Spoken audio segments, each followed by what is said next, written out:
Hello everyone, today I will show you how to change a checkbox checkmark style. I will make this checkmark style square symbol.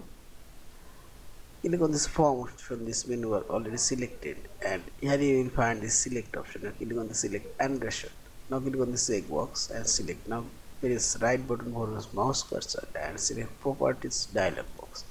And properties dialog box, go option menu here, and this checkbox style and this square option, select this one and close, and see this square checkboxes now created. Yeah, in this you can make all of the checkboxes square or other style. And finally select this file option, save or save as in fillable PDF form.